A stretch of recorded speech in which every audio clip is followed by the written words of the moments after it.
कभी हमारे घर में अगर रिश्तेदार या लोग आए और पराठे जले हुए कुछ हुआ तो हमेशा कि भाई शिवानी कहानी लिख रही होंगी। और मुझे इतना मन करता था कि एक खींच के तमाचा दूँ इस कम वक्त को।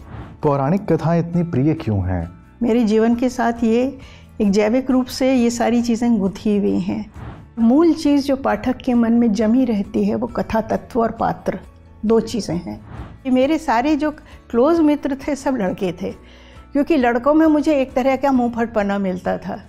एक मेरा दोस्त था काना मोहन।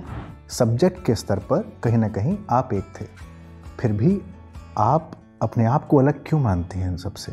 पुड़ियों में प्रेम पत्र बना के छतों पर फेंकी जाने वाली भाषा है, वो भाषा मेरे लिए निरर्थक हो चुकी थी जब तक मैंने लिखना शुरू किया।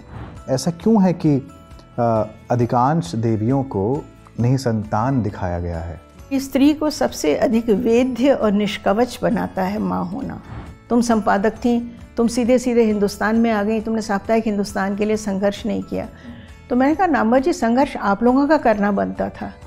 आप लगातार हिंदुस्तान समाचार पत्र में संपादक लिखती रहीं कि जो स्त्री है उसकी देह का वस्तुकरण हो रहा है, लेकिन उसी अखबार में आप अर्धनग्न स्त्रियों के ऐड भी छापा करती थीं। कहीं पर तो एक सर्वसम्मत ढांचा होना चाहिए जिस पर हम पत्रकारिता का भवन खड़ा करें। संप्रेषण कैसा? संप्रेषण ईमानदारी से करिए। संप्रेषण आप ईमानदारी से कीजिए। सर्कुलेशन आधार तो नहीं हो सकता है। आप खुद इतने बड़े बड़े पदों पर रहीं जी, आपने स्त्रियों के लिए क्या किया? देखिए, मैं दमभोक्ति में विश्वास नहीं रखती हूँ। कभी कभी मेरा स्वभाव खराब है, कभी कभी जब ओवरवर्क्ड होती हूँ तो गुर्रा देती हूँ। इस बात का मलाल रहता है कि हिंदी साहित्यकारों ने जितना तवज्जो एक मृणाल पांडे को देना चाहिए था उतना नहीं दिया।